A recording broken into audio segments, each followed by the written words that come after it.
लंबे वक्त के बाद सुप्रीम कोर्ट में 3 महिला जजों की नियुक्ति हुई है, जिसे लेकर सभी खुशी जाहिर कर रही हैं। लेकिन देश में अभी भी लोकतंत्र के मंदिर से लेकर कानून के मंदिर तक महिलाओं की संख्या बेहद कम है, जिस पर chief justice of India NV. Raman ने चिंता जाहिर की है। साथ ही उन्होंने इस हकीकत को भी बयां किया, जिसे जानकर भी सरकार अनदेखा कर रही है। लोकतंत्र में सबको समान अधिकार दिया गया है, लेकिन आज की मौजूदा स्थिति को देखें तो महिलाएं बराबरी का दर्जा पाने से महरूम हैं। संसद से लेकर सर्वोच्च अदालत तक महिलाओं की मौजूदगी बयां कर रही है कि स्त्री की संख्या घटी है। इसे लेकर कई बार आवाज भी उठाई गई है, लेकिन सरकार अधिकार नहीं दे पाई है। इसी हालात को लेकर चीफ जस्टिस ऑफ इंडिया ने भी चिंता जाहिर की है। भारत के प्रधान न्यायाधीश एन.वी. रमन ने कहा कि कानूनी पेशे में अभी महिलाओं का पूरी तरह से स्वागत किया जाना बाकी है।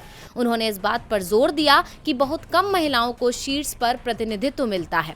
अभी भी महिलाएं एक कठिन कार्य का सामना कर रही हैं। बार काउंसिल ऑफ इंडिया के जरिए आयोजित एक सम्मान समारोह में बोलते हुए सीजेआई ने कहा कि स्वतंत्रता के 75 वर्षों बाद सभी स्तरों पर महिलाओं के लिए कम से कम 50% प्रतिनिधित्व की उम्मीद की जाएगी। लेकिन मुझे ये स्वीकार करना होगा कि अब हमने सर्वोच्च न्यायालय की पीठ पर महिलाओं का केवल 11% प्रतिनिधित्व हासिल किया है।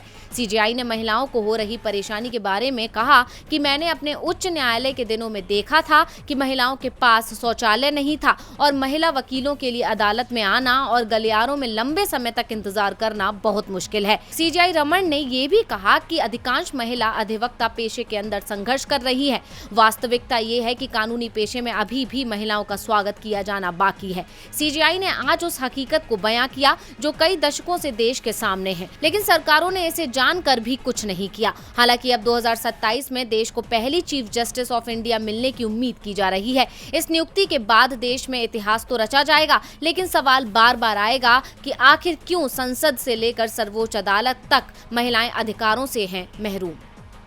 डीवी लाइव की रिपोर्ट।